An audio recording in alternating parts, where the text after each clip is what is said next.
একটা সময় ছিল তখন আমি এত কাজের মধ্যেও কিন্তু আমি পেজে সময় দিতাম। আর এখন কিন্তু আমার কাজ থাকলেও কিন্তু আমি সময় দিই না, আবার কাজ কিন্তু না থাকলেও আমি সময় দিই না।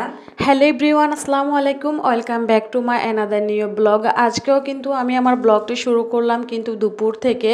তো আজকে আমি এখানে তেলাপিয়া মাছ দিয়ে পটল রান্না করব, সাথে কিন্তু দুইটা আলু দিছি, বাচ্চারা যেহেতু আলু খায়। আর আমার থেকে কিন্তু পটল তরকারিটা অনেক ভালো লাগে, যেটা কি বলবো, কারণ পটল তরকারি একটু পানসে পানসে হয়। আর এই তরকারি দিয়ে কিন্তু ভাত ভালোই খাওয়া যায়। তো আমি সবসময় পটল রান্না করারই চেষ্টা করি যখন পটলের সিজন থাকে।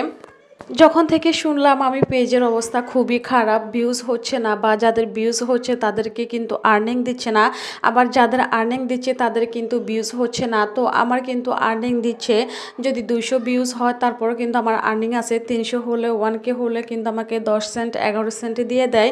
তো তারপর থেকে যখন শুনতেছি আমার আসলে আর্নিং হচ্ছে কিন্তু আমাকে ফেসবুকে কোনো রকম ভিউজ দিচ্ছে না, তো এই কারণে কিন্তু পেজে কাজ করার কিন্তু মন মানসিকতা আমি একদম হারিয়ে ফেলেছি। তো এখন কিন্তু আমি নিয়মিত পেজে ওরকম একটা কাজ করি না। আগে কিন্তু অনেক ভিডিও দিতাম, এখন কিন্তু ওরকম একটা ভিডিও দিই না। তো কি করব, আসলে খুবই খারাপ লাগতেছে। আর এখন আমি নিজেকে অনেকটা সময় দিচ্ছি, যখন ফেসবুকের আপডেট শেষ হবে তারপর থেকে আমি নিয়মিত আবার কাজ করব, পেজে সময় দিব। এখন কিন্তু আমি পেজে অ্যাক্টিভ না, হয়তো বা ঠিক আছে কয়েকটা রিলস আপলোড করি, বাট আমি কারো ভিডিও দেখি না, আসলে ইচ্ছেই করে না। আমি এখন নিজেকে অনেকটাই সময় দিই। তাছাড়া এমনও কিছু কিছু সময় থাকে যে সময়গুলোকে আমাদেরকে নিজেকে সময় দিতে হবে, সবসময় কিন্তু আর পেজে দিলে হবে না। আমাদের বাচ্চা কাচ্চা, পরিবার, সংসার, নিজের শারীরিক একটু শান্তি, সবগুলো কিন্তু প্রয়োজন আছে।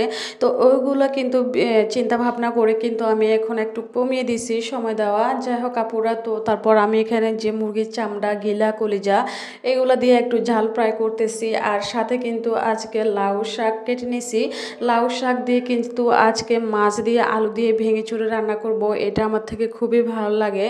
তো এই শাকের মুঠা নিচে আমার থেকে 50 টাকা। তো আসলে কিন্তু লাউ শাক কিন্তু অনেক মজার।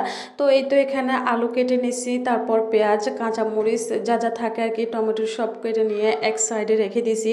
তারপর এই তো এখানে আমার যে মুরগির ঘিলাকলি যে বোনা, এটাও কিন্তু কমপ্লিট হয়ে আসছে, দুইটা রান্না হয়ে গেছে।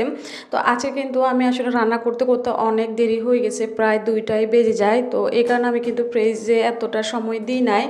বলতে গেলে আমি রান্না বান্না করে গোসল করে নামাজ কালাম পরে ভাত টাত খেয়ে একটা ঘুম দিছি বরাবর 4টার সময়। তো ঘুম থেকে বিকেল 4টা বাজে উঠে আমি একটা পোস্ট করলাম। যাই হোক, তো আপুরা আশা করি সবাই আমার পুরো ভিডিওটি একটু কন্টিনিউ করবেন। আসলে আমি কিন্তু আগে অনেক বড় ভিডিও দিতাম, তো অনেক কিন্তু ভালো ভিউজও হইতো, মধ্যখানে কিন্তু আমি অনেক মাস কোনো বড় ভিডিও দিই নাই। এতে করে কিন্তু আমার পেজের অবস্থা আরও খারাপ হয়ে যায়। আপনারা চেষ্টা করবেন প্রতিদিন না হলেও সপ্তাহে 2টা করে বড় ভিডিও রাখার। বড় ভিডিও রাখলে কিন্তু আমাদের পেজের জন্য